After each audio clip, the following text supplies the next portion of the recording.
Hello बच्चों, आइए इस प्रश्न को देखते हैं।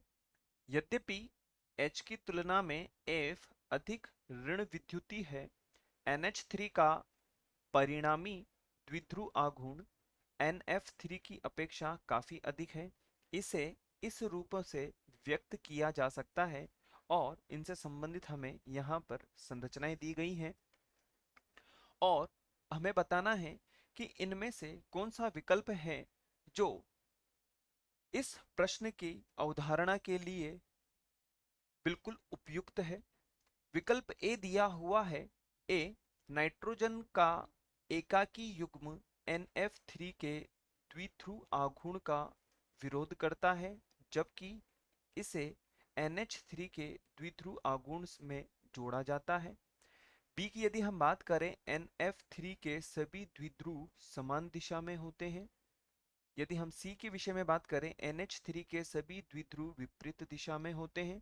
और अंत में डी हमें दिया हुआ है, NH3 की नियमित ज्यामिति होती है, जबकि NF3 की अनियमित ज्यामिति जो NH3 के द्विध्रुव आघूर्ण को NF3 की तुलना में अधिक बनाता है। सबसे पहले हम बात करते हैं प्रश्न की मुख्य अवधारणा के विषय में। मुख्य अवधारणा, यदि हम बात करें तो द्विध्रुव आघूर्ण पर आधारित है। तो द्विध्रुव आघूर्ण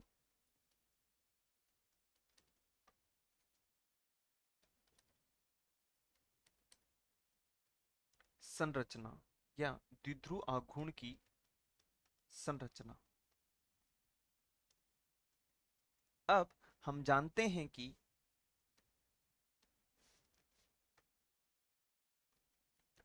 हम जानते हैं कि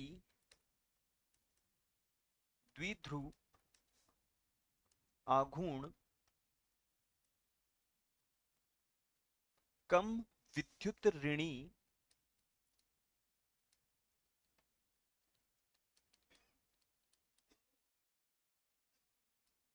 पर से अधिक विद्युत ऋणी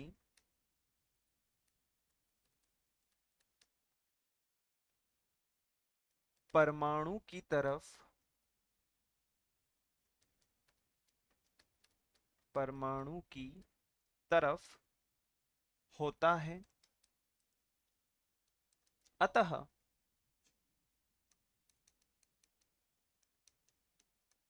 किसी अणु में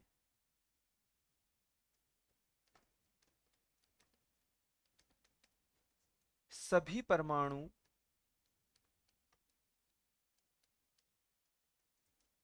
का कुल सदिश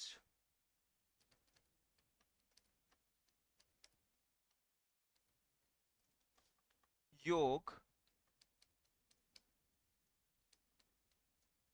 अणु का परिणामी द्विध्रुव आघूर्ण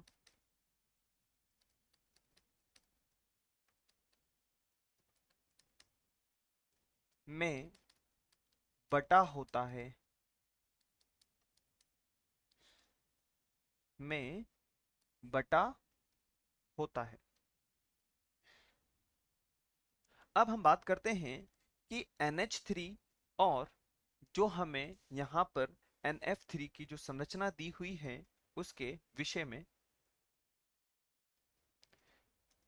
यदि हम बात करें NH3 के विषय में, तो दो एकाकी इलेक्ट्रॉन एक एकाकी इलेक्ट्रॉन यहाँ पर इस प्रकार से विन्यासित होगा और जो हाइड्रोजन परमाणु है वो इस प्रकार से विन्यासित हो जाएगा।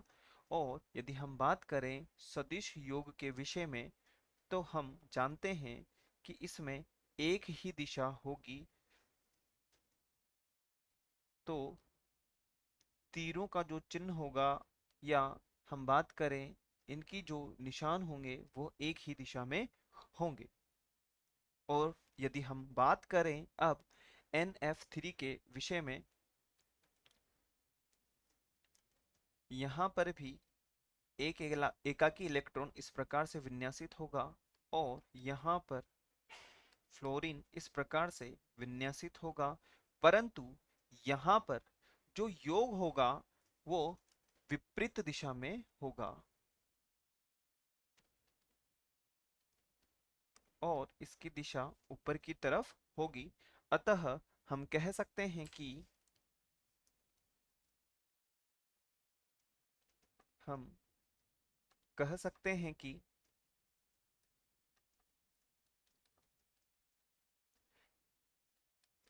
NH3 अणु में सभी सदिश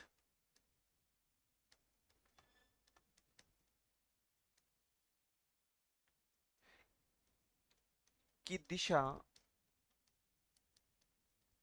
एक ही तरफ होती है, एक ही तरफ होती हैं, जबकि NF3 में दो सदिश विपरीत दिशा में होते हैं, या हम कह सकते हैं कि इसमें जो दिशा होती है वह विपरीत होती है। NF3 में दिशा विपरीत होती है,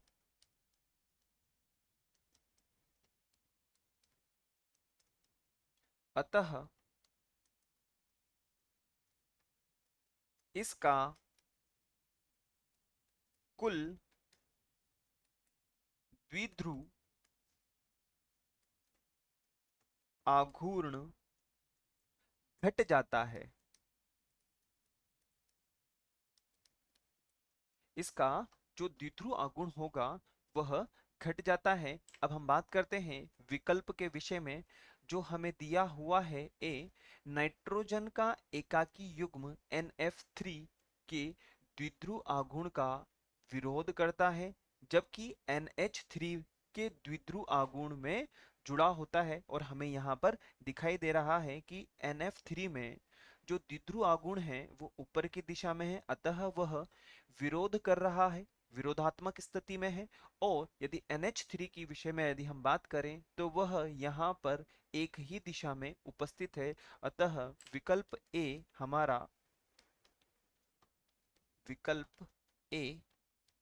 हमारा वांछित उत्तर होगा। आशा है आप इसे अच्छे तरह समझ गए होंगे। धन्यवाद।